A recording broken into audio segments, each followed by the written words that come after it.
India एक ऐसी जगह है जहां टीचर्स को हमेशा भगवान का दर्जा दिया गया है, लेकिन आज उसी देश में एक ऐसे टीचर्स का ग्रुप है जो फ्यूचर बनाते हैं, फिर भी किसी को दिखाई नहीं देते।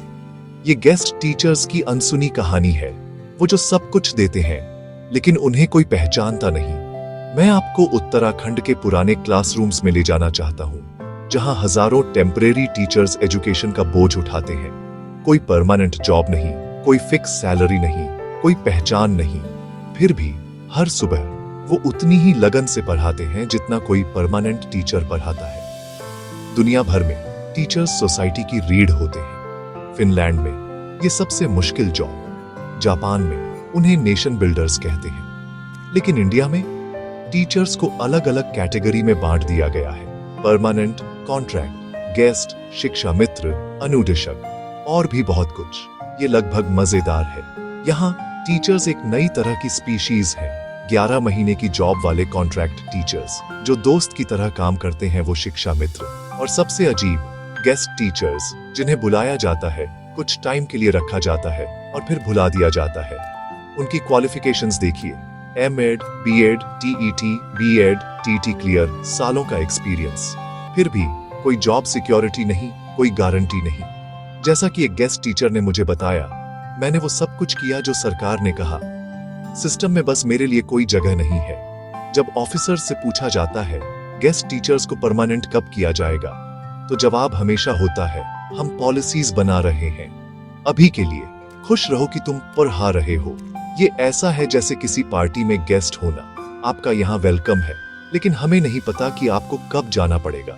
ये टीचर्स सिर्फ चौक नहीं पकड़ते, वो बैनर्स भी पकड़ते हैं। सिर्फ किताबें नहीं, बल्कि संविधान भी पीआर हेचते हैं, क्योंकि उन्हें अपने HQ के लिए लड़ हेचते हैं। अपने HQ के लिए लड़ने पर मजबूर किया जाता है, क्योंकि कुछ लोगों के लिए ये स्ट्रगल इतना आगे बढ़ जाता है कि उनकी जिंदगी गरीबी और अनदेखी में खत्म हो जाती है।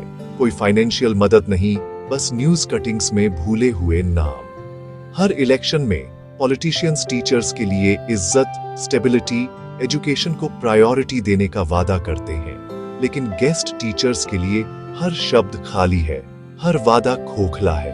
कल्पना कीजिए एक बच्चे की जो पूछता है, सर इतने सालों के बाद भी आप सिर्फ एक गेस्ट ही हैं। वो सवाल किसी भी पॉलिसी से ज्यादा दिल में चुभता है। कभी कभी आप बस हंस सकते हैं।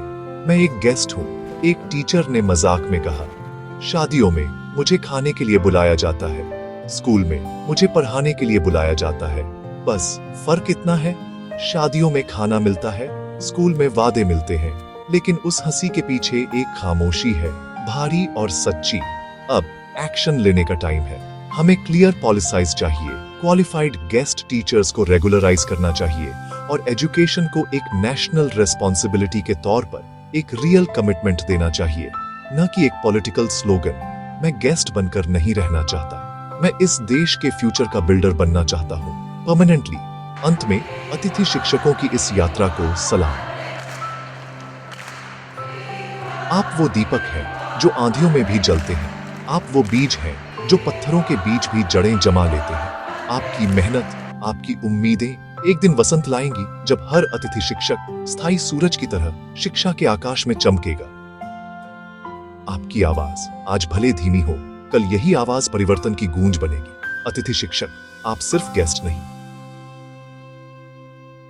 आप भविष्य के निर्माता हैं। सलाम आपके संघर्ष को, आपके उजाले को।